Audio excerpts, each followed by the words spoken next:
اور میں اپنے آپ کو پاک صاف نہیں کہتا، کیونکہ نفس امارہ انسان کو برائی ہی سکھاتا رہتا ہے، مگر یہ کہ میرا پروردگار رحم فرمائے۔ بے شک میرا پروردگار بخشنے والا ہے، مہربان ہے۔ اور بادشاہ نے حکم دیا کہ اسے میرے پاس لاؤ، میں اسے اپنا مصاحب خاص بناؤں گا۔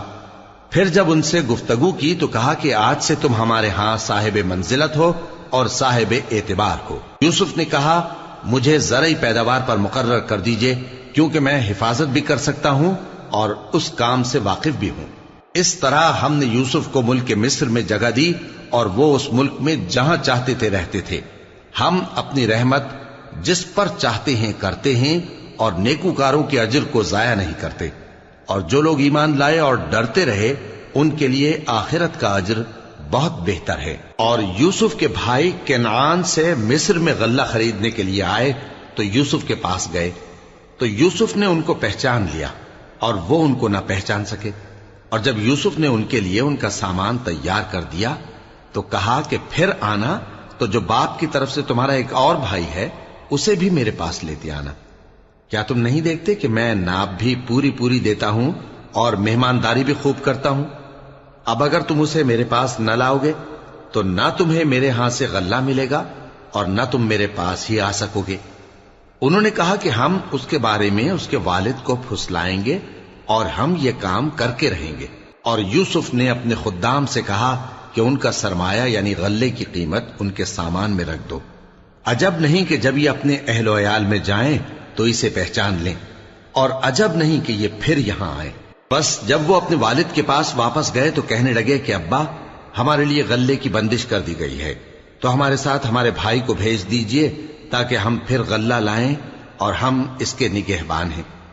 یعقوب نے کہا کہ میں اس کے بارے میں تمہارا اعتبار نہیں کرتا، مگر ویسا ہی جیسا پہلے اس کے بھائی کے بارے میں کیا تھا، سو اللہ ہی بہتر نگہبان ہے اور وہ سب سے زیادہ رحم کرنے والا ہے۔ اور جب انہوں نے اپنا اسباب کھولا تو دیکھا کہ ان کا سرمایہ واپس کر دیا گیا ہے۔ کہنے لگے ابا ہمیں اور کیا چاہیے؟ دیکھیے یہ ہماری پونجی بھی ہمیں واپس کر دی گئی ہے، اور ہم اپنے اہل و عیال کے لیے پھر غلہ لائیں گے اور اپنے بھائی کی نگہبانی کریں گے، اور ایک بار شتر زیادہ لائیں گے کہ یہ غلہ جو ہم لائے ہیں تھوڑا ہے۔ یعقوب نے کہا کہ جب تک تم اللہ کا عہد نہ دو کہ اس کو میرے پاس صحیح و سالم لے آؤ گے، میں اسے ہرگز تمہارے ساتھ نہیں بھیجنے کا، مگر یہ کہ تم گھیر لیے جاؤ یعنی بے بس ہو جاؤ تو مجبوری ہے۔ پس جب انہوں نے والد کو اپنا قول دیا تو یعقوب نے کہا کہ جو قول و قرار ہم کر رہے ہیں اس کا اللہ ضامن ہے، اور فرمایا کہ اے میرے بیٹو ایک ہی دروازے سے داخل نہ ہونا بلکہ جدا جدا دروازوں سے داخل ہونا، اور میں اللہ کی تقدیر کو تو تم سے روک نہیں سکتا۔ بے شک حکم اللہ ہی کا ہے، میں اسی پر بھروسہ رکھتا ہوں، اور اہل توکل کو اسی پر بھروسہ رکھنا چاہیے۔ اور جب وہ ان مقامات سے داخل ہوئے جہاں جہاں سے داخل ہونے کے لیے ان کے والد نے ان سے کہا تھا، تو وہ تدبیر اللہ کے حکم کو ذرا بھی ٹال نہیں سکتی تھی۔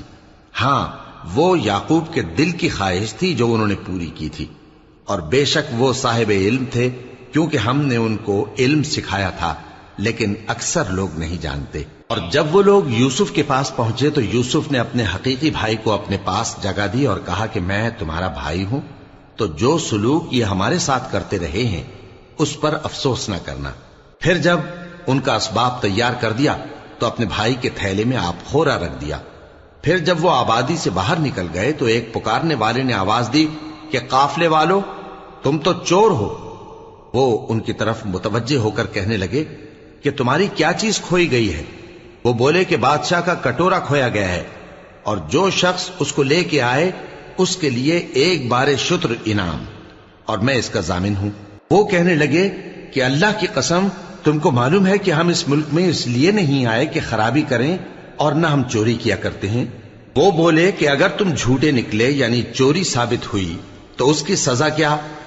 انہوں نے کہا کہ اس کی سزا یہ کہ جس کے تھیلے میں وہ دستیاب ہو وہی اس کا بدل قرار دیا جائے، ہم ظالموں کو یہی سزا دیا کرتی ہیں۔ پھر یوسف نے اپنے بھائی کے تھیلے سے پہلے ان کے تھیلوں کو دیکھنا شروع کیا، پھر اپنے بھائی کے تھیلے میں سے اس کو نکال لیا۔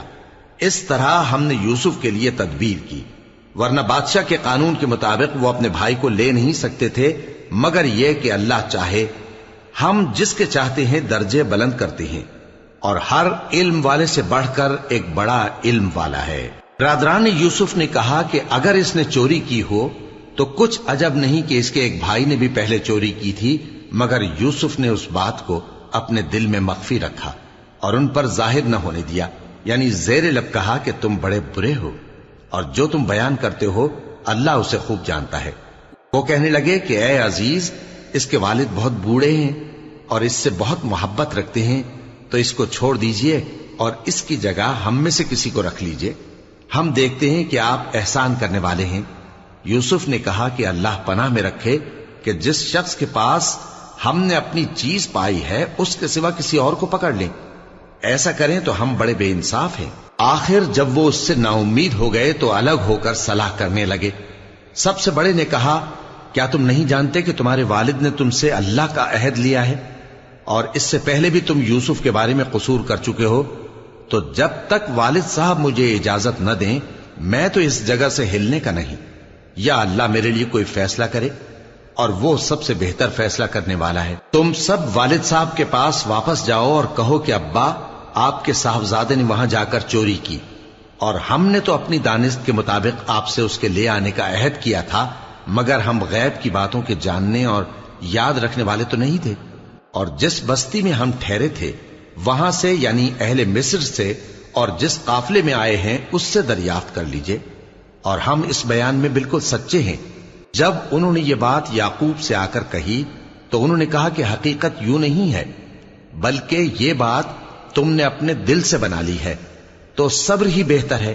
عجب نہیں کہ اللہ ان سب کو میرے پاس لے آئے، بے شک وہ علم والا ہے، حکمت والا ہے۔ اور ان کے پاس سے چلے گئے اور کہنے لگے کہ ہائے افسوس یوسف پر، ہائے افسوس، اور رنج و الم میں ان کی آنکھیں سفید ہو گئیں اور ان کا دل غم سے بھر رہا تھا۔ بیٹے کہنے لگے کہ واللہ آپ تو یوسف کو اسی طرح یاد ہی کرتے رہیں گے یہاں تک کہ آپ گھل جائیں گے یا جان ہی دے دیں گے۔ انہوں نے کہا کہ میں تو اپنے غم و اندوہ کا اظہار اللہ سے کرتا ہوں، اور اللہ کی طرف سے وہ باتیں جانتا ہوں جو تم نہیں جانتے۔ اے بیٹو، یوں کرو کہ ایک دفعہ پھر جاؤ اور یوسف اور اس کے بھائی کو تلاش کرو، اور اللہ کی رحمت سے نا امید نہ ہونا کہ اللہ کی رحمت سے تو کافر لوگ ہی نا امید ہوا کرتے ہیں۔ پھر جب وہ یوسف کے پاس گئے تو کہنے لگے کہ اے عزیز، ہمیں اور ہمارے اہل و عیال کو بڑی تکلیف ہو رہی ہے، اور ہم یہ تھوڑا سا سرمایہ لائے ہیں، آپ ہمیں اس کے عوض پورا غلہ دے دیجئے اور ہم پر خیرات کیجئے کہ اللہ خیرات کرنے والوں کو ثواب دیتا ہے۔ یوسف نے کہا، تمہیں معلوم ہے کہ جب تم نادانی میں پھنسے ہوئے تھے تو تم نے یوسف اور اس کے بھائی کے ساتھ کیا کیا تھا؟ وہ بولے، کیا واقعی تم ہی یوسف ہو؟ انہوں نے کہا، ہاں میں یوسف ہوں، اور بن یامین کی طرف اشارہ کر کے کہنے لگے، یہ میرا بھائی ہے، اللہ نے ہم پر بڑا احسان کیا ہے۔ جو شخص اللہ سے ڈرتا اور صبر کرتا ہے تو اللہ نیکوکاروں کا اجر ضائع نہیں کرتا۔ وہ بولے، اللہ کی قسم، اللہ نے تم کو ہم پر فضیلت بخشی ہے اور بے شک ہم خطاکار تھے۔ یوسف نے کہا کہ آج کے دن تم پر کوئی ملامت نہیں، اللہ تم کو معاف کرے، اور وہ سب سے بڑھ کر رحم کرنے والا ہے۔ یہ میرا کرتا لے جاؤ، پھر اسے والد صاحب کے منہ پر ڈال دینا تو وہ بینا ہو جائیں گے، اور اپنے تمام اہل و عیال کو میرے پاس لے آؤ۔ اور جب قافلہ مصر سے روانہ ہوا تو ان کے والد کہنے لگے کہ اگر مجھ کو یہ نہ کہو کہ بوڑھا بہک گیا ہے تو مجھے تو یوسف کی بو آ رہی ہے۔ وہ بولے کہ واللہ آپ اسی قدیم غلطی میں مبتلا ہیں۔ مگر جب خوشخبری دینے والا آپ پہنچا تو اس نے کرتا ان کے منہ پر ڈال دیا، سو وہ بینا ہو گئے، اور بیٹوں سے کہنے لگے، کیا میں نے تم سے نہیں کہا تھا کہ میں اللہ کی طرف سے وہ باتیں جانتا ہوں جو تم نہیں جانتے؟ بیٹوں نے کہا کہ ابا، ہمارے لیے ہمارے گناہ کی مغفرت مانگیے، بے شک ہم خطاکار تھے۔ فرمایا، میں اپنے پروردگار سے تمہارے لیے بخشش مانگوں گا، بے شک وہ بخشنے والا ہے، مہربان ہے۔ پھر جب یہ سب لوگ یوسف کے پاس پہنچے تو انہوں نے اپنے والدین کو اپنے پاس جگہ دی اور کہا، مصر میں داخل ہو جائیے، اللہ نے چاہا تو امن و امان سے رہیے گا۔ اور اپنے والدین کو تخت پر بٹھایا اور سب ان کے آگے سجدے میں گر پڑے۔ اور اس وقت یوسف نے کہا، ابا جان، یہ میرے اس خواب کی تعبیر ہے جو میں نے پہلے بچپن میں دیکھا تھا، میرے پروردگار نے اسے سچ کر دیا اور اس نے مجھ پر بہت سے احسان کیے ہیں کہ مجھ کو قید خانے سے نکالا، اور اس کے بعد کہ شیطان نے مجھ میں اور میرے بھائیوں میں فساد ڈال دیا تھا، آپ کو گاؤں سے یہاں لایا۔ بے شک میرا پروردگار جو چاہتا ہے تدبیر سے کرتا ہے، وہ علم والا ہے، حکمت والا ہے۔ جب یہ سب باتیں ہو لیں تو یوسف نے اللہ سے دعا کی کہ اے میرے پروردگار، تو نے مجھ کو حکومت سے نوازا اور خوابوں کی تعبیر کا علم بخشا۔ اے آسمانوں اور زمین کے پیدا کرنے والے، تو ہی دنیا اور آخرت میں میرا کارساز ہے۔ تو مجھے دنیا سے اپنی اطاعت کی حالت میں اٹھائیو اور آخرت میں اپنے نیک بندوں میں داخل کیجو۔ اے پیغمبر، یہ اخبار غیب میں سے ہیں جو ہم تمہاری طرف بھیجتے ہیں۔ اور جب برادران یوسف نے اپنی بات پر اتفاق کیا تھا اور وہ فریب کر رہے تھے تو تم ان کے پاس تو نہ تھے، اور بہت سے آدمی گو تم کتنی خواہش کرو ایمان لانے والے نہیں ہیں، اور تم ان سے اس خیر خواہی کا کچھ صلہ بھی تو نہیں مانگتے۔ یہ قرآن اور کچھ نہیں تمام جہانوں کے لیے نصیحت ہے، اور آسمان و زمین میں بہت سی نشانیاں ہیں جن پر سے یہ گزرتے ہیں اور ان کو نظر انداز کر دیتے ہیں، اور یہ اکثر اللہ پر ایمان نہیں رکھتے مگر اس کے ساتھ شرک بھی کرتے ہیں۔ تو کیا یہ اس بات سے بے خوف ہیں کہ ان پر اللہ کا عذاب نازل ہو کر ان کو ڈھانپ لے، یا ان پر ناگہاں قیامت آ جائے اور انہیں خبر بھی نہ ہو؟ کہہ دو میرا رستہ تو یہ ہے، میں اللہ کی طرف بلاتا ہوں سمجھ بوجھ کر، میں بھی لوگوں کو اللہ کی طرف بلاتا ہوں اور میرے پیراؤ بھی، اور اللہ پاک ہے اور میں شرک کرنے والوں میں سے نہیں ہوں۔ اور ہم نے تم سے پہلے بستیوں کے رہنے والوں میں سے مرد ہی بھیجے تھے جن کی طرف ہم وہی بھیجتے تھے۔ کیا ان لوگوں نے ملک میں سیر و سیاحت نہیں کی کہ دیکھ لیتے کہ جو لوگ ان سے پہلے تھے ان کا انجام کیا ہوا؟ اور متقیوں کے لیے آخرت کا گھر بہت اچھا ہے، کیا تم سمجھتے نہیں؟ یہاں تک کہ جب پیغمبر نا امید ہو گئے اور انہوں نے خیال کیا کہ اپنی نصرت کے بارے میں جو بات انہوں نے کہی تھی اس میں وہ سچے نہ نکلے، تو ان کے پاس ہماری مدد آ پہنچی، پھر جسے ہم نے چاہا بچا دیا، اور ہمارا عذاب اتر کر گناہگار لوگوں سے پھیرا نہیں کرتا۔ ان کے قصے میں عقل مندوں کے لیے عبرت ہے۔ یہ قرآن ایسی بات نہیں ہے جو اپنے دل سے بنائی گئی ہو، بلکہ جو کتابیں اس سے پہلے نازل ہوئی ہیں ان کی تصدیق کرنے والا ہے اور ہر چیز کی تفصیل کرنے والا، اور مومنوں کے لیے ہدایت اور رحمت ہے۔ شروع اللہ کا نام لے کر جو بڑا مہربان نہایت رحم والا ہے۔ الف لام میم را۔ اے نبی، یہ کتاب الہی کی آیتیں ہیں، اور جو کچھ تمہارے پروردگار کی طرف سے تم پر نازل ہوا ہے حق ہے، لیکن اکثر لوگ ایمان نہیں لاتے۔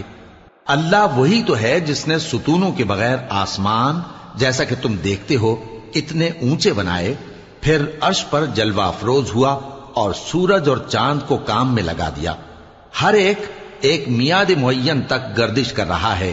وہی دنیا کے کاموں کا انتظام کرتا ہے، اس طرح وہ اپنی آیتیں کھول کھول کر بیان کرتا ہے کہ تم اپنے پروردگار کے روبرو جانے کا یقین کرو۔ اور وہی ہے جس نے زمین کو پھیلایا اور اس میں پہاڑ اور دریا پیدا کیے اور ہر طرح کے میووں کی دو دو قسمیں بنائیں۔ وہی رات کو دن کا لباس پہناتا ہے، غور کرنے والوں کے لیے اس میں بہت سی نشانیاں ہیں۔ اور زمین میں کئی طرح کے قطعات ہیں ایک دوسرے سے ملے ہوئے، اور انگور کے باغ اور کھیتی اور کھجور کے درخت، بعض کی بہت سی شاخیں ہیں اور بعض کی اتنی نہیں ہوتی، باوجود کہ پانی سب کو ایک ہی ملتا ہے۔ اور ہم بعض میووں کو بعض پر لذت میں فضیلت دیتی ہیں، اور اس میں سمجھنے والوں کے لیے بہت سی نشانیاں ہیں۔ اگر تم عجیب بات سننی چاہو تو کافروں کا یہ کہنا عجیب ہے کہ جب ہم مر کر مٹی ہو جائیں گے تو کیا از سر نو پیدا ہوں گے؟ یہی لوگ ہیں جو اپنے پروردگار سے منکر ہوئے ہیں، اور یہی ہیں جن کی گردنوں میں طوق ہوں گے، اور یہی اہل دوزخ ہیں کہ ہمیشہ اس میں جلتے رہیں گے۔ اور یہ لوگ بھلائی سے پہلے تم سے برائی جلدی سے مانگتے ہیں، یعنی طالب عذاب ہیں، حالانکہ ان سے پہلے عذاب واقع ہو چکے ہیں۔ اور تمہارا پروردگار لوگوں کو باوجود ان کی بے انصافیوں کے معاف کرنے والا ہے، اور بے شک تمہارا پروردگار سخت عذاب دینے والا ہے۔ اور کافر لوگ کہتے ہیں کہ اس پیغمبر پر اس کے پروردگار کی طرف سے کوئی نشانی کیوں نازل نہیں ہوئی؟ اے نبی، تم تو صرف خبردار کرنے والے ہو، اور ہر ایک قوم کے لیے رہنما ہوا کرتا ہے۔ اللہ ہی اس بچے سے واقف ہے جو عورت کے پیٹ میں ہوتا ہے، اور وہی پیٹ کے سکڑنے اور بڑھنے سے بھی واقف ہے، اور ہر چیز کا اس کے ہاں ایک اندازہ مقرر ہے۔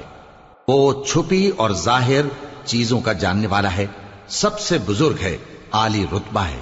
کوئی تم میں سے چپکے سے بات کہے یا پکار کر، یا رات کو کہیں چھپ جائے یا دن کی روشنی میں کھلم کھلا چلے پھرے، اللہ کے نزدیک برابر ہے۔ اس کے آگے اور پیچھے اللہ کے چوکیدار ہیں جو اللہ کے حکم سے اس کی نگرانی کرتے ہیں۔ اللہ اس نعمت کو جو کسی قوم کو حاصل ہے نہیں بدلتا جب تک کہ وہ اپنی حالت کو نہ بدلے، اور جب اللہ کسی قوم کے ساتھ برائی کا ارادہ کرتا ہے تو وہ پھر نہیں سکتی، اور اللہ کے سوا ان کا کوئی مددگار نہیں ہوتا۔ وہی تو ہے جو تم کو ڈرانے اور امید دلانے کے لیے بجلی دکھاتا اور بھاری بھاری بادل پیدا کرتا ہے، اور رعد اور فرشتے سب اس کے خوف سے اس کی تسبیح و تحمید کرتے رہتے ہیں۔ اور وہی بجلیاں بھیجتا ہے، پھر جس پر چاہتا ہے گرا بھی دیتا ہے، جبکہ وہ اللہ کے بارے میں جھگڑتے ہیں، اور وہ بڑی قوت والا ہے۔ کام کا پکارنا تو اسی کا ہے، اور جن کو یہ لوگ اس کے سوا پکارتے ہیں وہ ان کی پکار کو کسی طرح قبول نہیں کرتے، مگر اس شخص کی طرح جو اپنے دونوں ہاتھ پانی کی طرف پھیلا دے تاکہ دور ہی سے اس کے منہ تک آ پہنچے، حالانکہ وہ اس تک کبھی بھی نہیں آ سکتا۔ اور اسی طرح کافروں کی پکار بیکار ہے۔ اور جتنی مخلوقات آسمانوں اور زمین میں ہے، خوشی سے یا ناخوشی سے اللہ کے آگے سجدہ کرتی ہے، اور ان کے سائے بھی صبح و شام سجدے کرتے ہیں۔ ان سے پوچھو کہ آسمانوں اور زمین کا پروردگار کون ہے؟ تم ہی کہہ دو کہ اللہ۔ ان سے کہو کہ کیا تم نے اللہ کو چھوڑ کر ایسے لوگوں کو کارساز بنایا ہے جو خود اپنے نفع و نقصان کا بھی اختیار نہیں رکھتے؟ کہو کیا اندھا اور آنکھوں والا برابر ہیں، یا اندھیرا اور اجالا برابر ہو سکتا ہے؟ بھلا ان لوگوں نے جن کو اللہ کا شریک مقرر کیا ہے، کیا انہوں نے اللہ کسی مخلوقات پیدا کی ہے جس کے سبب ان کے لیے مخلوقات مشتبہ ہو گئی ہے؟ کہہ دو کہ اللہ ہی ہر چیز کا پیدا کرنے والا ہے، اور وہ یکتا ہے، بڑا زبردست ہے۔ اسی نے آسمان سے مے برسایا، پھر اس سے اپنے اپنے اندازے کے مطابق نالے بہ نکلے، پھر پانی پر پھولا ہوا جھاگ آ گیا۔ اور جس چیز کو زیور یا کوئی اور سامان بنانے کے لیے آگ میں تپاتے ہیں اس میں بھی ایسا ہی جھاگ ہوتا ہے۔ اس طرح اللہ حق و باطل کی مثال بیان فرماتا ہے۔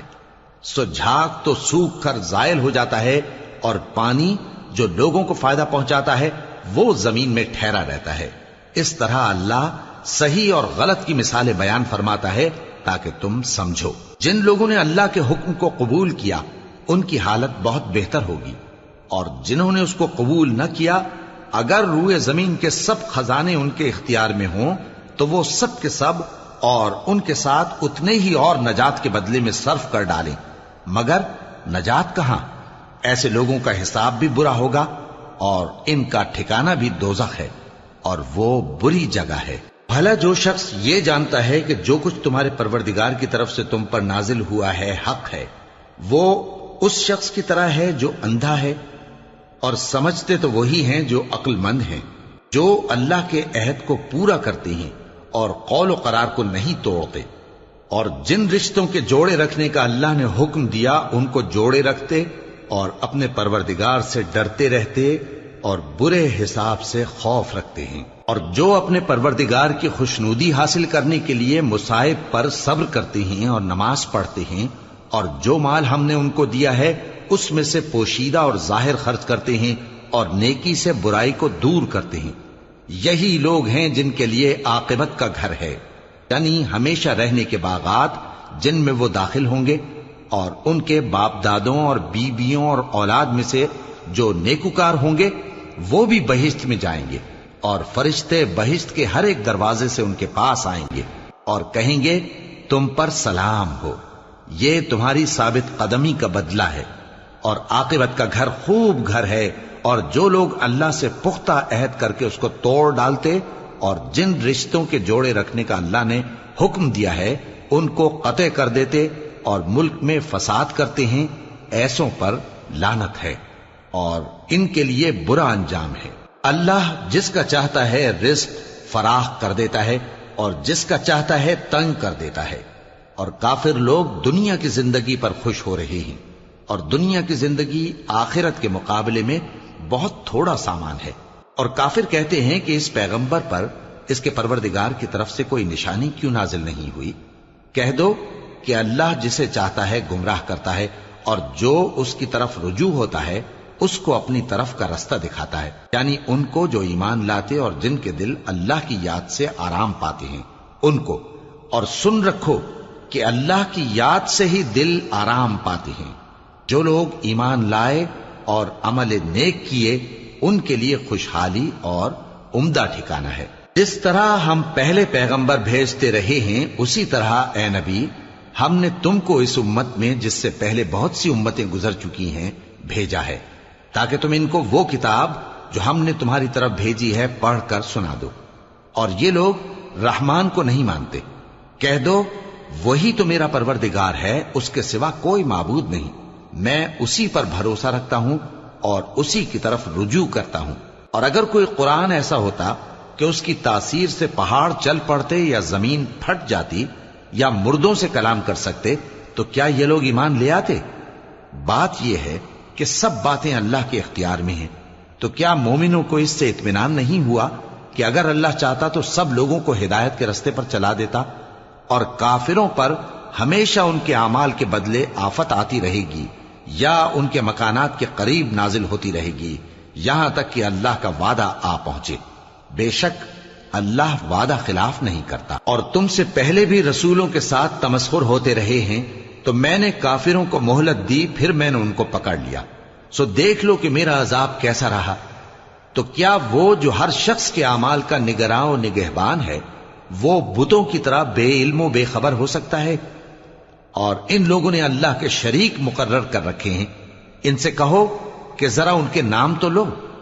کیا تم اسے ایسی چیزیں بتاتے ہو جو روئے زمین پر ہیں اور اسے معلوم نہیں، یا تم لوگ محض سطحی بات کی تقلید کرتے ہو؟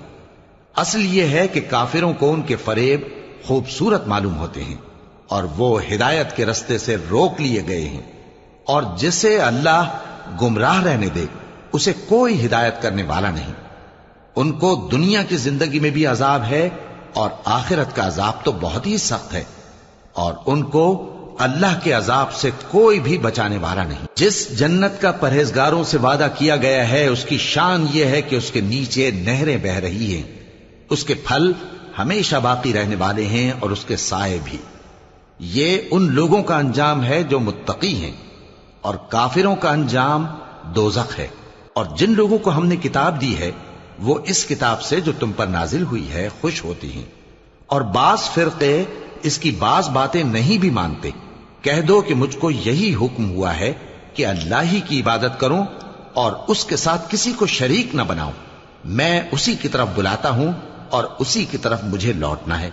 اور اسی طرح ہم نے اس قرآن کو عربی زبان کا فرمان بنا کر نازل کیا ہے۔ اور اگر تم علم آ جانے کے بعد ان لوگوں کی خواہشوں کے پیچھے چلو گے تو اللہ کے سامنے کوئی نہ تمہارا مددگار ہوگا اور نہ کوئی بچانے والا۔ اور اے نبی ہم نے تم سے پہلے بھی پیغمبر بھیجے تھے اور ان کو بیویاں اور اولاد بھی دی تھیں، اور کسی پیغمبر کے اختیار کی بات نہ تھی کہ اللہ کے حکم کے بغیر کوئی نشانی لے آتا۔ ہر حکم قضا کتاب میں لکھا ہوا ہے۔ اللہ جس چیز کو چاہتا ہے مٹا دیتا ہے اور جس کو چاہتا ہے باقی رکھتا ہے، اور اسی کے پاس اصل کتاب ہے۔ اور اگر ہم کوئی عذاب جس کا ان لوگوں سے وعدہ کرتے ہیں تمہیں دکھائیں، یعنی تمہارے روبرو ان پر نازل کریں، یا تمہاری مدت حیات پوری کر دیں، یعنی تمہارے انتقال کے بعد عذاب بھیجیں، تو تمہارا کام ہمارے احکام کا پہنچا دینا ہے اور ہمارا کام حساب لینا ہے۔ کیا انہوں نے نہیں دیکھا کہ ہم زمین کو اس کے کناروں سے گھٹاتے چلے آ رہے ہیں؟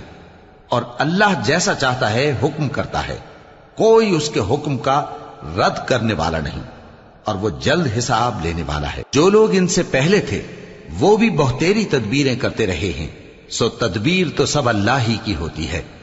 ہر شخص جو کچھ کر رہا ہے اللہ اسے جانتا ہے، اور کافر جلد معلوم کر لیں گے کہ آخرت میں اچھا انجام کس کے لیے ہوتا ہے۔ اور کافر لوگ کہتے ہیں کہ تم پیغمبر نہیں ہو۔ کہہ دو کہ میرے اور تمہارے درمیان اللہ اور وہ شخص جس کے پاس کتاب آسمانی کا علم ہے بطور گواہ کافی ہے۔ شروع اللہ کا نام لے کر جو بڑا مہربان نہایت رحم والا ہے۔ الف لام را، یہ ایک پر نور کتاب ہے، اس کو ہم نے تم پر اس لیے نازل کیا ہے کہ تم لوگوں کو اندھیروں سے نکال کر روشنی کی طرف لے جاؤ، یعنی ان کے پروردگار کے حکم سے عزت والے خوبیوں والے مالک کے راستے کی طرف، یعنی اس اللہ کے راستے کی طرف کہ جو کچھ آسمانوں اور زمین میں ہے سب اسی کا ہے، اور ان کافروں کے لیے عذاب شدید کی وجہ سے تباہی اور بربادی مقدر ہے، جو آخرت کے مقابلے میں دنیاوی زندگی کو پسند کرتے اور لوگوں کو اللہ کے راستے سے روکتے اور اس میں کجی چاہتے ہیں۔ یہ لوگ بڑے دور کی گمراہی میں ہیں، اور ہم نے کوئی پیغمبر نہیں بھیجا مگر وہ اپنی قوم کی زبان بولتا تھا تاکہ انہیں احکام الہی کھول کھول کر بتا دے۔ پھر اللہ جسے چاہتا ہے گمراہ رہنے دیتا ہے اور جسے چاہتا ہے ہدایت دیتا ہے، اور وہ غالب ہے، حکمت والا ہے۔ اور ہم نے موسیٰ کو اپنی نشانیاں دے کر بھیجا کہ اپنی قوم کو تاریکیوں سے نکال کر روشنی میں لے جاؤ اور ان کو اللہ کے دن یاد دلاؤ، اور اس میں ان لوگوں کے لیے جو صابر و شاکر ہیں نشانیاں ہیں۔ اور جب موسیٰ نے اپنی قوم سے کہا کہ اللہ نے جو تم پر مہربانیاں کی ہیں ان کو یاد کرو، جبکہ اس نے تم کو فرعون کی قوم سے رہائی بخشی، وہ لوگ تمہیں برے برے عذاب دیتے تھے اور تمہارے بیٹوں کو مار ڈالتے تھے اور تمہاری لڑکیوں کو زندہ رہنے دیتے تھے، اور اس میں تمہارے پروردگار کی طرف سے بڑی آزمائش تھی۔ اور جب تمہارے پروردگار نے تم کو آگاہ کیا کہ اگر شکر کرو گے تو میں تمہیں زیادہ دوں گا، اور اگر ناشکری کرو گے تو یاد رکھو کہ میرا عذاب بھی سخت ہے۔ اور موسیٰ نے صاف صاف کہہ دیا کہ اگر تم اور جتنے اور لوگ زمین میں ہیں سب کے سب ناشکری کرو تو بھی اللہ بے نیاز ہے، قابل تعریف ہے۔ بھلا تم کو ان لوگوں کے حالات کی خبر نہیں پہنچی جو تم سے پہلے تھے، یعنی نوح اور عاد اور سمود کی قوم اور جو ان کے بعد تھے، جن کا علم اللہ کے سوا کسی کو نہیں۔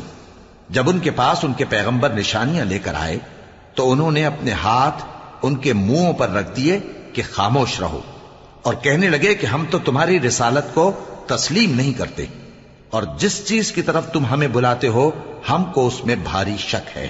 ان کے پیغمبروں نے کہا، کیا تم کو اللہ کے بارے میں شک ہے جو آسمانوں اور زمین کا پیدا کرنے والا ہے؟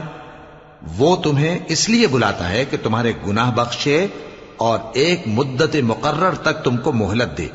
وہ بولے کہ تم تو ہمارے ہی جیسے آدمی ہو، تمہارا یہ منشا ہے کہ جن چیزوں کو ہمارے بڑے پوجتے رہے ہیں ان کے پوجنے سے تم ہمیں روک دو، تو اچھا کوئی کھلی دلیل لاؤ، یعنی معجزہ دکھاؤ۔ پیغمبروں نے ان سے کہا کہ ہاں ہم تمہارے ہی جیسے آدمی ہیں، لیکن اللہ اپنے بندوں میں سے جس پر چاہتا ہے نبوت کا احسان کرتا ہے، اور ہمارے اختیار کی بات نہیں کہ ہم اللہ کے حکم کے بغیر تم کو تمہاری فرمائش کے مطابق معجزہ دکھائیں، اور اللہ ہی پر مومنوں کو تو بھروسہ رکھنا چاہیے۔ اور ہم کیوں اللہ پر بھروسہ نہ رکھیں حالانکہ اس نے ہم کو ہمارے دین کے سیدھے رستے بتائے ہیں، اور جو تکلیفیں تم ہم کو دیتے ہو اس پر ہم صبر کریں گے، اور اہل توکل کو تو اللہ ہی پر بھروسہ رکھنا چاہیے۔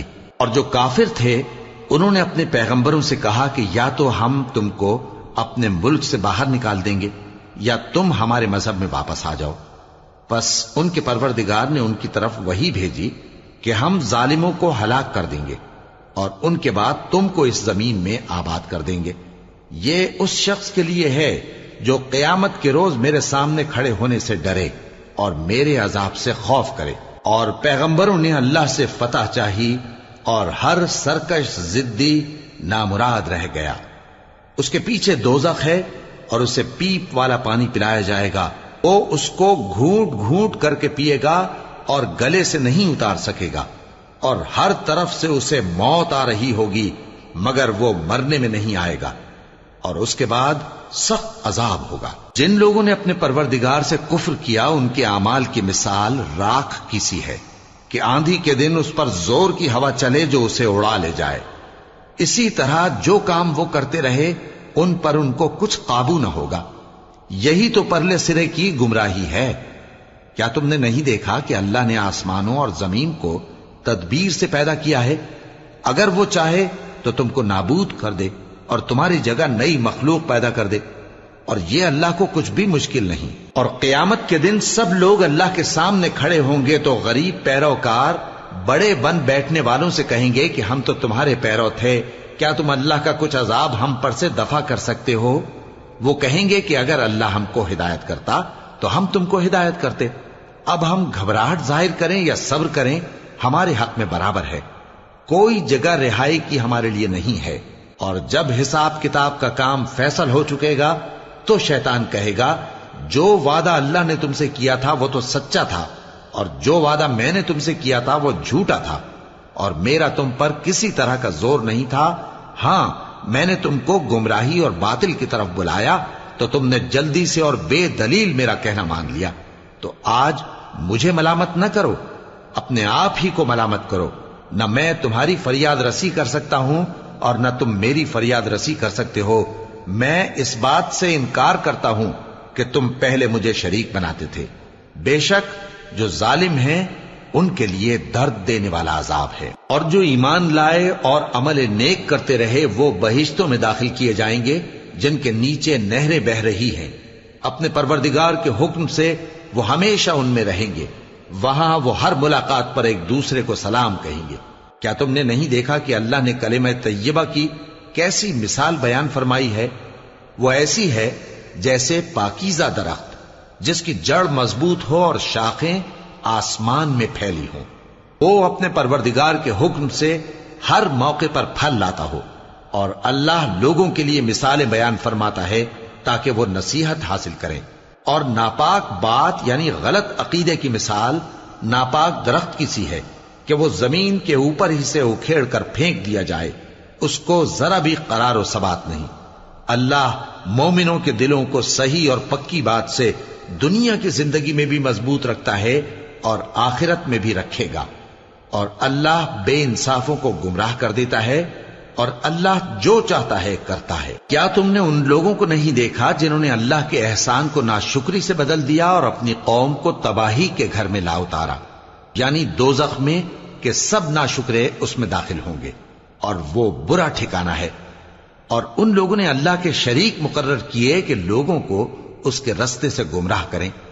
کہہ دو کہ چند روز فائدے اٹھا لو، آخر کار تم کو دوزخ کی طرف لوٹ کر جانا ہے۔ اے پیغمبر، میرے مومن بندوں سے کہہ دو کہ نماز پڑھا کریں، اور اس دن کے آنے سے پیشتر جس میں نہ اعمال کا سودا ہوگا اور نہ دوستی کام آئے گی، ہمارے دیے ہوئے مال میں سے پوشیدہ اور علانیہ خرچ کرتے رہیں۔ اللہ ہی تو ہے جس نے آسمانوں اور زمین کو پیدا کیا اور آسمان سے مے برسایا، پھر اس سے تمہارے کھانے کے لیے پھل پیدا کیے اور کشتیوں اور جہازوں کو تمہارے زیر فرمان کیا تاکہ وہ سمندر میں اس کے حکم سے چلیں، اور نہروں کو بھی تمہارے زیر فرمان کیا، اور سورج اور چاند کو تمہارے لیے کام میں لگا دیا کہ دونوں دن رات ایک ڈگر پر چل رہے ہیں، اور رات اور دن کو بھی تمہاری خاطر کام میں لگا دیا، اور جو کچھ تم نے مانگا سب میں سے تم کو عنایت کیا۔ اور اگر اللہ کے احسان گننے لگو تو شمار نہ کر سکو، مگر لوگ نعمتوں کا شکر نہیں کرتے۔ کچھ شک نہیں کہ انسان بڑا بے انصاف ہے، ناشکرا ہے۔ اور جب ابراہیم نے دعا کی کہ اے میرے پروردگار، اس شہر کو لوگوں کے لیے امن کی جگہ بنا دے، اور مجھے اور میری اولاد کو اس بات سے کہ بتوں کی پرستش کرنے لگیں بچائے رکھیو۔ اے پروردگار، انہوں نے بہت سے لوگوں کو گمراہ کیا ہے، سو جس شخص نے میرا کہا مانا وہ میرا ہے، اور جس نے میری نافرمانی کی تو تو بخشنے والا ہے، مہربان ہے۔ اے پروردگار، میں نے اپنی اولاد ایک وادی میں جہاں کھیتی نہیں، تیرے عزت و ادب والے گھر کے پاس لا بسائی ہے۔ اے پروردگار، تاکہ یہ نماز پڑھیں، سو تو لوگوں کے دلوں کو ایسا کر دے کہ ان کی طرف جھکے رہیں، اور ان کو میووں سے روزی دیتے رہنا تاکہ تیرا شکر کریں۔ اے پروردگار، جو بات ہم چھپاتے اور جو ظاہر کرتے ہیں تو سب جانتا ہے، اور اللہ سے کوئی چیز مخفی نہیں، نہ زمین میں نہ آسمان میں۔ اللہ کا شکر ہے جس نے مجھ کو بڑی عمر میں اسماعیل اور اسحاق بخشے، بے شک میرا پروردگار دعا سننے والا ہے۔ اے پروردگار، مجھ کو ایسی توفیق عنایت کر کہ نماز پڑھتا رہوں، اور میری اولاد کو بھی یہ توفیق بخش۔ اے پروردگار، میری دعا قبول فرما۔ اے پروردگار، حساب کتاب کے دن میری اور میرے ماں باپ کی اور مومنوں کی مغفرت کیجو۔ اور مومنوں، یہ نہ سمجھنا کہ یہ ظالم جو کام کر رہے ہیں اللہ ان سے بے خبر ہے۔ وہ ان کو اس دن تک مہلت دے رہا ہے جبکہ دہشت کے سبب آنکھیں پھٹی کی پھٹی رہ جائیں گی اور لوگ سر اٹھائے ہوئے میدان قیامت کی طرف دوڑ رہے ہوں گے۔ ان کی نگاہیں خود اپنی طرف لوٹ نہ سکیں گی اور ان کے دل مارے خوف کے ہوا ہو رہے ہوں گے۔ اور لوگوں کو اس دن سے آگاہ کر دو جب ان پر عذاب آ جائے گا۔ تب ظالم لوگ کہیں گے کہ اے ہمارے پروردگار، ہمیں تھوڑی سی مہلت عطا کر تاکہ ہم تیری دعوت توحید قبول کریں اور تیرے پیغمبروں کے پیچھے چلیں۔ تو جواب ملے گا، کیا تم پہلے قسمیں نہیں کھایا کرتے تھے کہ تم کو اس حال سے جس میں تم ہو زوال نہیں ہوگا؟ اور جو لوگ اپنے آپ پر ظلم کرتے تھے تم ان کے مکانوں میں رہتے تھے، اور تم پر ظاہر ہو چکا تھا کہ ہم نے ان لوگوں کے ساتھ کس طرح کا معاملہ کیا تھا، اور تمہارے سمجھانے کے لیے مثالیں بیان کر دی تھیں۔ اور انہوں نے بڑی بڑی تدبیریں کی، اور ان کی سب تدبیریں اللہ کے ہاں لکھی ہوئی ہیں۔ گو وہ تدبیریں ایسی غضب کی تھیں کہ ان سے پہاڑ بھی ٹل جائیں۔ تو ایسا خیال نہ کرنا کہ اللہ نے جو اپنے پیغمبروں سے وعدہ کیا ہے وہ اس کے خلاف کرے گا۔ بے شک اللہ زبردست ہے، بدلہ لینے والا ہے۔ جس دن یہ زمین دوسری ہی زمین بنا دی جائے گی اور آسمان بھی بدل دیے جائیں گے اور سب لوگ اللہ کے سامنے نکل کھڑے ہوں گے، جو یکتا ہے بڑا زبردست ہے۔ اور اس دن تم گناہگاروں کو دیکھو گے کہ زنجیروں میں جکڑے ہوئے ہیں، ان کے کرتے تارکول کے ہوں گے اور ان کے چہروں کو آگ لپٹ رہی ہوگی، کہ اس لیے کہ اللہ ہر شخص کو اس کے اعمال کا بدلہ دے۔ بے شک اللہ جلد حساب لینے والا ہے۔